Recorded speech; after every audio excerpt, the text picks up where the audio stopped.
Customers need to see your name at least 7 times before they think about purchasing from you. With the high cost of advertising, getting a prospective customer into the door can be a costly endeavor. Here are some tips for your shop to get everything it can out of its advertising budget.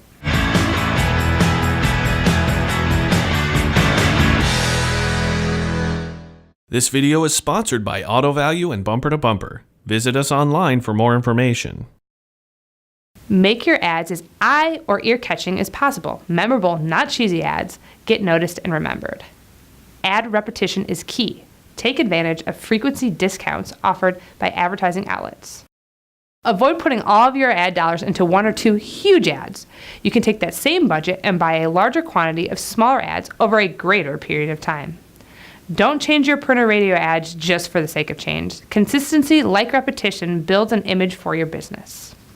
I'm Kristen Criswell with Shop Owner Magazine. Thanks for watching and stay tuned for more shop solutions.